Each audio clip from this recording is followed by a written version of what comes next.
Hello everyone, welcome to session 16 of LTEC 623 Digital Video Design. In this week's video, we're going to talk about three things. First, we're going to review some non-optimal uses of video in classrooms. Then, we'll explore 5 ways video is impacting education. And then we'll close out by examining specific examples of innovative uses of video in classrooms. So let's get started. Our focus this week is on education theory, and specifically, we're going to focus on some unique ways video is being used in education contexts. So I want to begin by talking about non-optimal uses of video in education contexts. This information comes from a 2006 article by Renee Hobbs, and it's from the journal Learning, Media, and Technology, and the premise of this article is pretty simple. Hobbs acknowledges that video usage is ubiquitous in American schools, and note that she's writing this 12 years ago, and she was already pointing out that video is commonly used in American classrooms. But she argues that there is little inquiry about the instructional methods of using video in secondary classrooms, or about teachers' perceptions of those instructional methods and approaches. She goes on to articulate a typology of non-optimal uses of video. And these are things I'm sure we've all experienced and or witnessed, such as using video with no clearly identified instructional purpose, or teachers using video without pausing it, rewinding it, or reviewing it, having the teacher mentally disengage during the viewing experience. Another non-optimal use of video is when the teacher uses TV viewing or video viewing as a reward or only as an intentional hook. And another non-optimal use of video is using it to control student behavior. Hobbs concludes her article by arguing educators need to gain a more reflective, thoughtful stance in relation to the ways in which video and film are currently used in contemporary education contexts. Now, to contrast this list of non-optimal uses of video in the classroom, I want to focus on some ways that video can support teaching and learning in classrooms.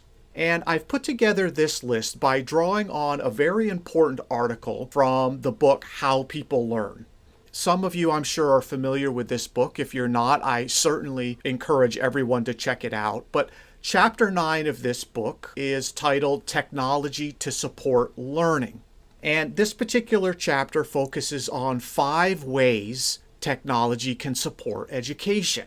Now, we're going to review those 5 ways in just a minute. But first, what I want to argue is that we can replace the word technology with the word video.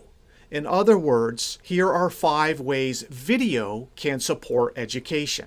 So the first way is that it can bring new curricula into classrooms.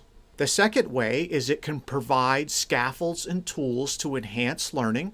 The third way is it can create opportunities for feedback, reflection, and revision. The fourth way is that it can build communities both locally and globally. And finally, video can be used to expand teacher training opportunities. So now that we've identified 5 ways, and I don't necessarily think this is an exhaustive list of the ways technology and or video can support education, but I think it's a pretty good starting point. So what I want to do now is take a look at examples of existing video projects that have been used in each of these 5 areas. So let's take a look. So example 1 is an example of using video to bring new curricula to classrooms. So the example comes from Yoga Ed. Now the premise behind Yoga Ed is to empower school communities with yoga. Its goal is to cultivate health and wellness in children and teens through evidence-based training, classes, and resources. And it strives to equip educators with yoga tools to integrate yoga into academic environments. Now, if you go onto the website, you'll see something like this. Step 1, first you select a grade level, pre-K, elementary, middle, or high.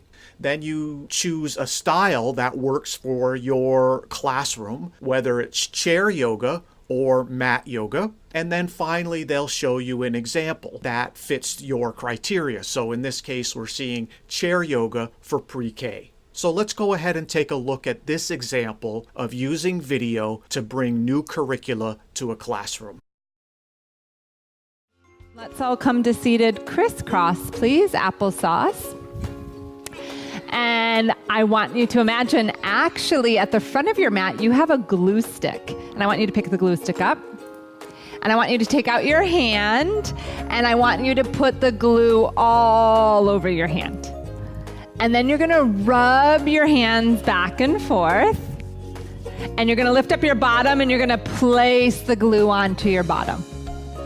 And then you're gonna glue your bottom to your yoga mat. That's it. Now imagine to the top of your head that there's a string and it's connected to the ceiling and very gently it's pulling you up and you're gonna sit up really tall on your body. That's it. Yeah, like a puppet, exactly. So sitting up tall and then reach one hand into the air. And how many points are on a star? 5. And how many fingers are on this hand? Spread your fingers wide like a star. That's it, good. And then reach your other hand and sit up really tall and spread them really wide. And we're gonna start with our breathing today. You're gonna take these hands and wrap them around your ribs, up higher with your hands. Your ribs are up here. Do you feel those bones? Yeah, okay, so we're gonna feel those bones. Okay, moving on. So the next example is using video to provide scaffolds and tools to enhance learning. Now, an innovative use of video is from Wired magazine, of all places, where they have something called the 5 Levels video series. The premise behind this video series is to ask the question, can everything be explained to everyone in terms they can understand?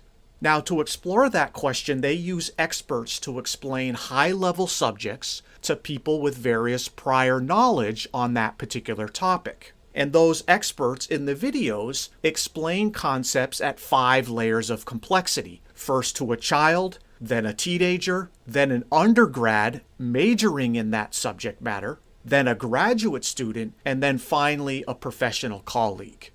And if you go on YouTube, you'll find a handful of these videos. And so let's take a look at a sample. Hello everybody, my name is Jacob Collier and I'm a musician. I've been challenged today to explain one simple concept in 5 levels of increasing complexity. My topic? Harmony. I'm positive that everybody can leave this video with some understanding at some level. Odie, how's it going? Good. Cool. So do you know what harmony is? It's when people sing together and it sounds nice. Yeah, that's 100% correct. Have you ever heard a song called Amazing Grace? No. It's a good one. The melody on its own just goes dum dum da da da. That melody on its own is kind of lonely, right? And no one really knows how it feels.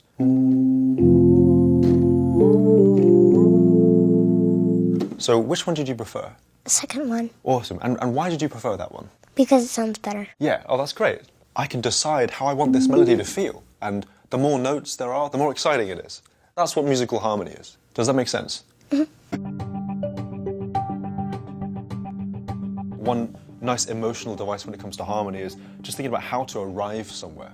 You know, it can be so sparse, it can be so rich, and it can be really emotional. So this idea of the overtone and undertone in the harmonic series, how much do you know about this? Only until I started listening to singing, like barbershop quartet, and as I was a violinist as well, then I finally understood the idea where the overtone series came from, that if a bunch of singers were to nail a chord or have it perfectly tuned, the overtones, you would hear a tone that necessarily wasn't being produced by one of the singers. The amazing thing about harmony is that it exists in nature. So take the harmonic series of the note F, for example. Okay. You have the octave and then the 5th and the 4th and then the... But that's a little bit sharp, but that's fine. And then the intervals get increasingly small. Beneath that note, you have the undertone series, which essentially is like a reflection of something in the same way that when a tree grows in nature, you have the branches which go upwards and the roots which go downwards. The third example that I want to take a look at is using video to create opportunities for feedback, reflection, and revision. A great example is Flipgrid's Global Connections. Now, we've all used Flipgrid in this class, but the premise is pretty simple. Provide a video discussion platform. Second, make it easy for students and teachers to participate in online discussions. Third, encourage learners to share what they're reading, watching, doing, creating, or thinking. And then finally, use time-limited videos to help students plan their responses and speak thoughtfully. So let's take a look at a few exciting examples of how Flipgrid is creating global connections. So here's a fun example called the Epic 30-Second Book Talk. The premise behind it, or the prompt given to students, is, can you create the most epic book talk in less than a minute? Give it a try. Choose a book for kids and talk about it without giving too much away. Write a script and speak with passion. You only have 30 seconds. So let's hear from a couple of the 229 video responses that children have uploaded to this Flipgrid global connection. Hi, people. My name is Julia, and this is about science. This has water. This has plants. This has bridges. This has carnivals. It has plants. It has bodies. And took a break. And it's about science, and it tells you about everything. That's why I think you should get this book. Hello, my name is Henry, and my favorite book is The Day the Crowns Quit. It's because the crowns write a letter to Duncan, and my favorite part is White Crown, and he's right there. It's because Duncan only uses him for a white cat in the snow. And it says right here, by Duncan. And of course, Flipgrid can be used with older students as well. Here's a global connection post from a teacher in regards to a feedback and reflection prompt about Islam. Let's listen to this teacher introduce this Flipgrid. Hey, what up, students? I got a tough challenge for you today. You're going to interview somebody. It could be a friend. It could be a classmate. It could be a parent, relative, brother, sister. It could be a total stranger. And I want you to ask them 2 questions. Number 1, do they know a Muslim? It could be a Muslim friend or a colleague, somebody they work with, somebody that they interact with on a relatively regular basis. Do they know a Muslim? And then the second question is just cut and dry, baby. Put them on the spot and ask them, is Islam a religion of peace? And they can talk a little bit, but they got to come down, yes or no. And they only have 90 seconds to answer these 2 questions. Good luck. Okay, excellent. Moving on, our fourth example is using video to build communities both locally and globally. Now, the example I'd like to highlight here is actually quite old. It's from the early 1990s, and it's called the Jasper Woodbury series. Now, the premise behind the Jasper Woodbury series is that video can be used as an anchor to situate learning in the context of real-world problems.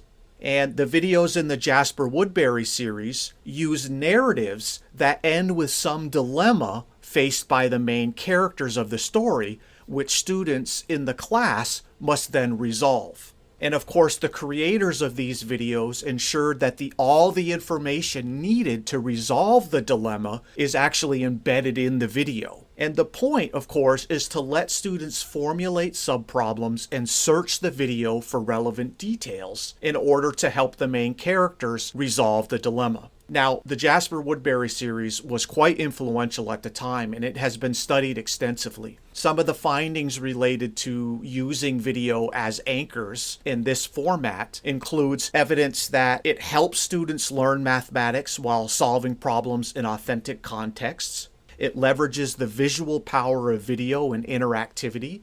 It supports inquiry in that students must generate as well as solve problems. It provides opportunities for collaboration over an extended period of time, and it affords students the opportunity to develop a deep understanding of mathematical concepts, and it provides positive role models. So let's take a look at an example video from the Jasper Woodbury series. So this particular example is called Rescue at Boone's Meadow, which is about a 15-minute fully produced video production. And the subject matter related to this video is complex trip planning. Now, the story goes something like this. Jasper's friend Emily is learning to fly an ultralight. In her lessons with Larry Peterson, she learns info about payload, fuel capacity, fuel consumption, speed, and landing requirements. And then, to celebrate Emily's first solo flight, Larry and Emily join Jasper for dinner. During dinner, Jasper reveals that he will soon be taking his annual fishing trip to a remote location known as Boone's Meadow. However, while camping in the meadow, Jasper finds a bald eagle that has been wounded by a gunshot. He radios Emily for help. Emily consults a map and talks with the local veterinarian, Doc Ramirez, who warns that time is the critical factor in saving the eagle. Now, the challenge, the way the video ends, is what is the fastest way to rescue the eagle and how long will it take?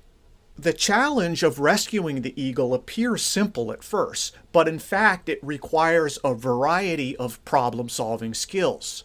And in order to find the quickest way to rescue the eagle, students must generate multiple rescue plans, validate them against the constraints of the information given, and determine how long each plan will take to implement. In order to do all of that, students have to work together over multiple sittings in order to help Emily and Jasper rescue the eagle.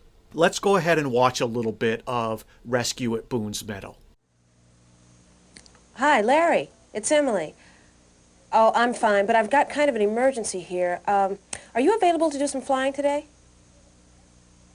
You're fueled up and ready? Great. And what are the winds like? Calm as a church on a Monday morning. That's very funny, Larry. Okay, listen, I'll get back to you, okay? Thanks. Bye-bye. Good. Larry's available. Unfortunately, he's just down the road, so that's not a factor. But there is a lot of information to think about. Also, when I consider the ultralight, I'd better add 5 minutes for each stop it makes. So the question is, what is the quickest way to get that eagle from there to here? And how long will that take?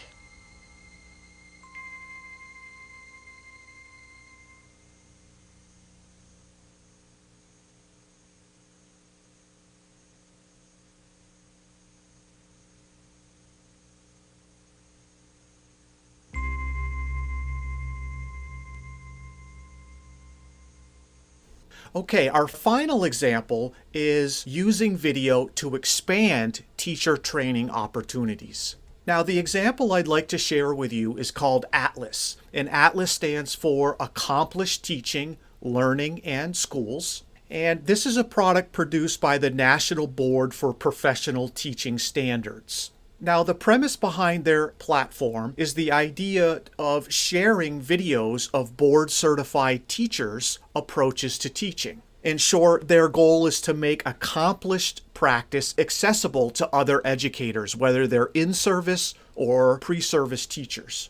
And the Atlas platform provides over 1,000 fully vetted video case studies that contain authentic, unedited videos, written reflective commentary, and associated instructional materials.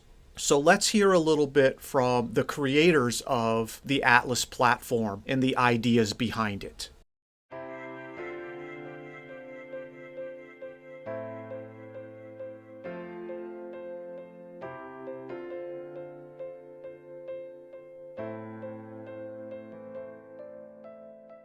It's very real.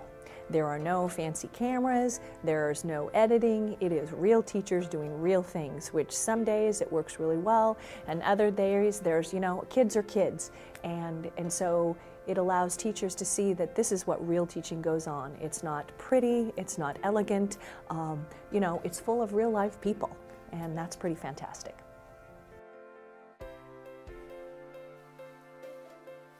Atlas provides a visible way to see, rather than just reading in a book, you see a visual image with the videos, and it brings to life best practices of teaching. The videos are great because almost all the videos I've seen, the students are engaged in learning. And that's a big thing for us at the University of Memphis to make sure our kids understand what engaged learning is. Not sit and get, but engaged learning.